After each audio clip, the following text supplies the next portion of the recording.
The eviction notice was already signed when Prince William stepped into the doorway and said the 5 words Camilla's family never believed they would hear. "You can't stay here anymore." Nobody moved. Not Tom Parker Bowles, not Laura Lopes, not the solicitor gripping a leather folder against his chest. Even the removal men standing behind William froze. Because this wasn't some rented cottage with an unpaid bill. This was a royal residence, and William had just taken it back. Like this video if you want more royal deep dives, and subscribe to Vintage Exposed so you never miss what happens next. The property nobody was supposed to find. 3 weeks before that envelope arrived, something had already gone wrong inside the Palace Records office. A junior archivist working through a backlog of Crown Estate files pulled a folder that hadn't been opened since 2002. It wasn't classified or restricted. It had been misfiled, tucked behind a stack of garden maintenance invoices in a drawer labeled Dormant Holdings. Inside was a property deed. Not a copy, but the original. The property was called Marchwell House, a name that doesn't appear on any public map and had been deliberately removed from the Crown Estate's digital register in 2009, never to be restored. But the paper version still existed, describing a 12-bedroom residence set on 43 acres of protected woodland, bordering the southern edge of a royal estate. It included a private lake, staff quarters, stables, and an orangery that hadn't been heated in 6 years. The archivist did what archivists do. He logged the discovery, filed a report, and sent it through the internal review chain. Within 72 hours, that report reached William's private secretary. However, here's the part that matters. The archivist wasn't the first person to find that file. Someone had already accessed the folder. The staple at the top had been removed and replaced. 2 pages had been photocopied. The copy machine's counterlog confirmed it. A yellow post-it note had been stuck to the inside cover, then peeled away, leaving only a faint adhesive shadow and 3 letters pressed into the paper. TPB, Tom Parker Bowles. When William's team pulled the access records for the archive room, the timestamps told a devastating story.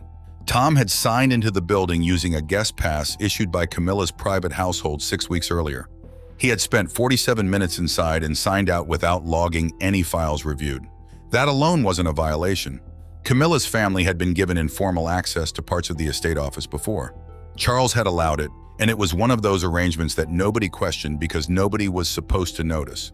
But somebody did notice. William noticed. What he noticed next was worse. Marchwell House wasn't empty. Not anymore. Deliveries had been arriving since January. Furniture, bedding, kitchen supplies.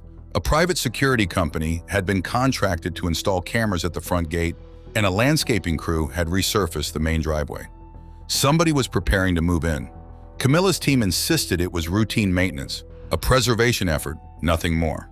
But maintenance crews don't install child safety gates on staircases, hang curtains in bedrooms, or stock a wine cellar with 200 bottles from a private collection traced back to Tom Parker Bowles' personal account. William didn't react immediately. He waited.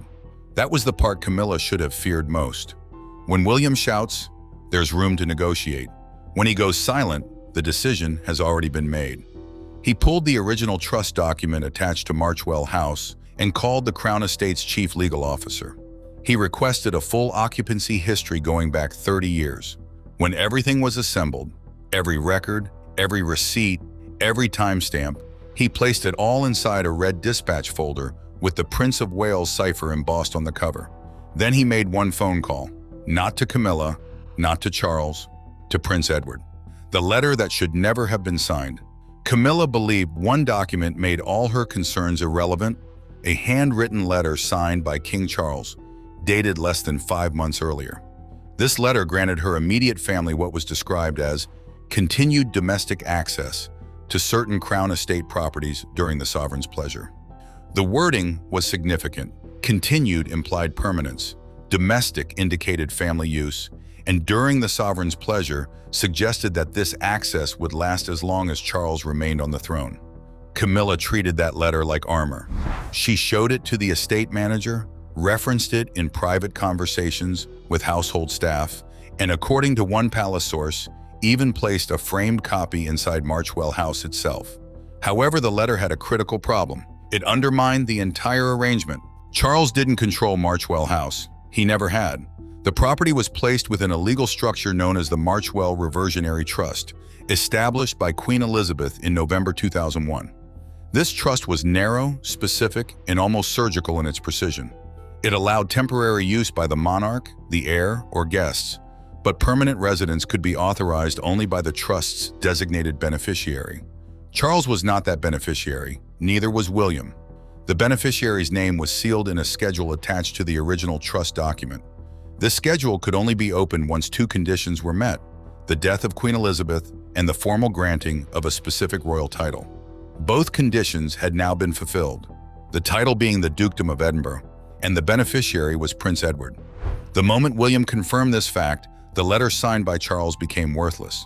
Not because Charles had lied, but because he had promised something he did not have the authority to give. A handwritten note in the margin of the original letter demonstrated that he had been warned. It simply read, "Subject to reversion," with Charles's initials beside it. He knew. He signed it anyway. This was the betrayal William hadn't anticipated. Not from Camilla, but from his own father. The valuation nobody ordered. If the letter was the first crack, the valuation was the earthquake.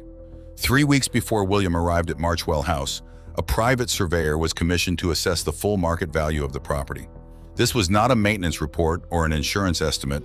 It was a formal market valuation, the kind you commission when you're planning to sell, lease, or transfer ownership. The surveyor evaluated the main house, the grounds, the agricultural land, the stables, the lake, and even the contents of the wine cellar. The total estimated value was £31 million. However, the valuation itself wasn't the real problem. Attached to it was a draft proposal, a legal framework designed to separate Marchwell House from the surrounding Crown Estate land and place its management under a newly formed private family company. This company hadn't been activated yet, no shares had been issued, and no filings had been submitted. However, the proposed directors were already listed: Tom Parker Bowles, Laura Lopes, and 2 financial trustees connected to Camilla's private household. This was not casual, it was architecture. Someone had hired lawyers, drawn up structures, and mapped out how to quietly fold a crown property worth £31 million into a private family vehicle, all while King Charles's letter sat framed on the wall like a certificate of permission. When William saw the draft, he didn't raise his voice or slam the folder shut. He asked one question: whose idea was this? Tom explained it was merely an administrative structure, a contingency for future planning. William's voice sharpened as he asked, "For whose future?" Nobody answered, but it got worse. 6 days before William's arrival, a separate request had been submitted to the estate office. This request sought written confirmation that Camilla's immediate descendants, not Camilla herself, would retain residential rights to Marchwell House after Charles's reign ended. Not Camilla, but her descendants. That single word changed everything. This wasn't about access during Charles's lifetime. It was about locking in permanent generational control over a crown property. The person who submitted that request hadn't informed Camilla. William watched her face as she read the document. She read it twice, then a third time. "You didn't know about this request, did you?" he asked. Her silence spoke louder than words ever could. For a brief moment, William and Camilla found themselves on the same side, both blindsided. But that sympathy lasted only 4 seconds. Camilla still held up Charles's letter as if it meant something, while William held a folder full of evidence that proved it didn't. The room that was supposed to stay locked. Every old house has a room that nobody talks about. In Marchwell, it was located in the eastern corridor on the ground floor, the last door on the left. This room had been sealed since Queen Elizabeth's final visit in 2019. The staff called it the Blue Room, not because of its color, but because of what it contained. Inside were private household records stretching back more than 70 years. These included letters between the Queen and her private secretaries, gift registers, property maps, and personal instructions written in Elizabeth's own hand. Some of these documents had never been digitized, and many had never been read by anyone outside the Queen's inner circle. The room had one lock and one key, with clear instructions that only the estate archivist or the sovereign could authorize access. However, when William's team arrived that morning, they discovered that the lock had been changed. The old barrel mechanism had been replaced with a modern cylinder lock, the same brand installed throughout the rest of the house during renovations Camilla's family had overseen. Tom claimed he had never entered the room. William asked for the new key, but nobody had it. This was puzzling, as the locksmith who had changed the mechanism had issued 3 copies, one to Camilla's household manager, one to Tom, and the third had never been logged. William ordered security to open the door. Camilla protested while Tom threatened legal action. The solicitor then suggested that everyone take a breath.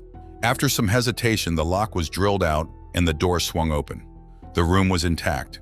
The shelves were untouched, and the ledger sat on its wooden stand in the center of the room, open to a page covering January 2001. However, one page was missing. It had not been torn but cut, cleanly removed from the binding with a sharp blade, leaving no fiber residue.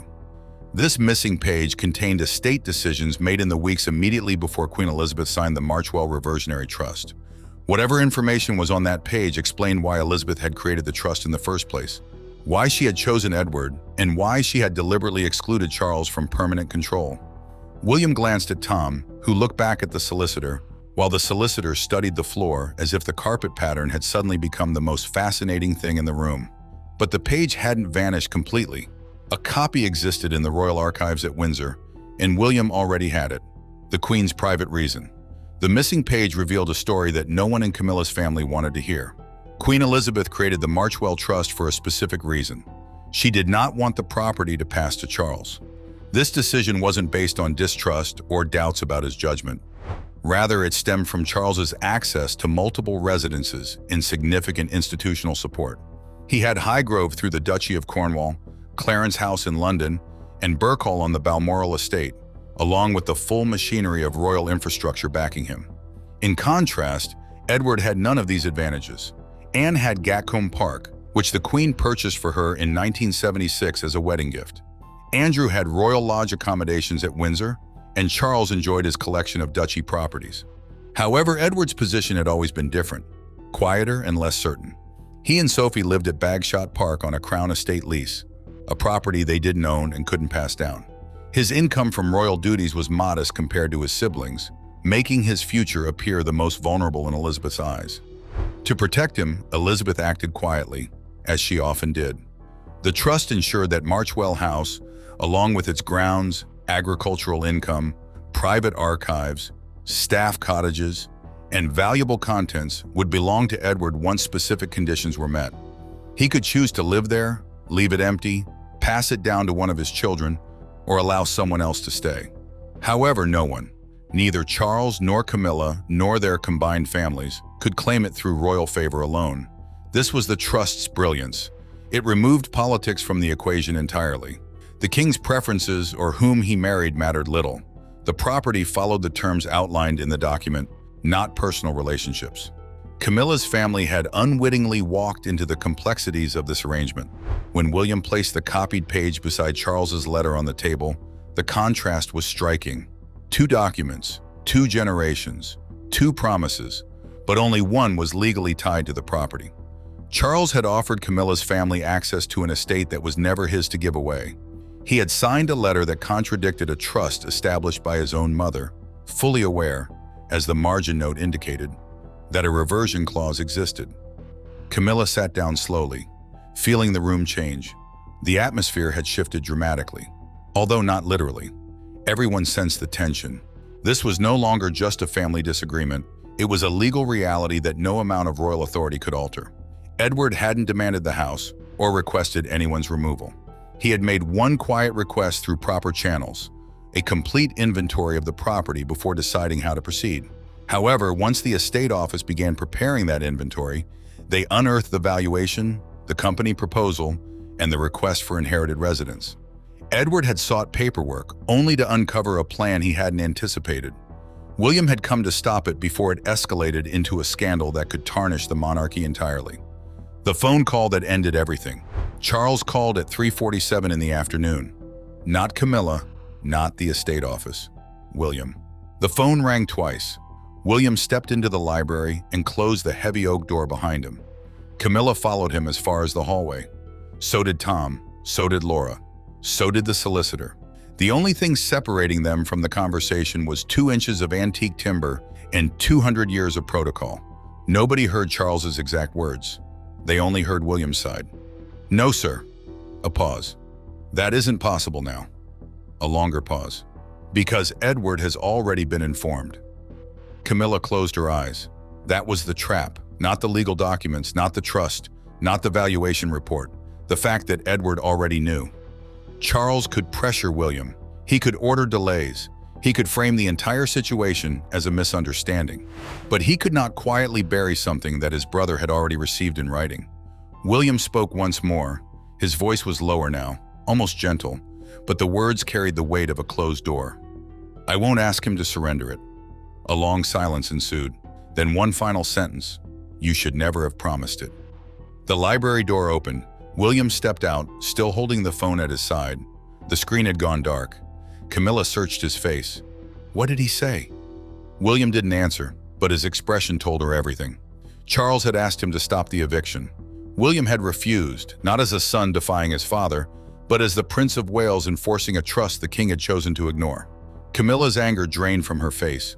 What replaced it was something worse: panic. Because if this became public, the letter, the margin note, the valuation, the company structure, the request for generational access, it wouldn't destroy William's reputation. It would destroy Charles's. Tom wanted 28 days to vacate.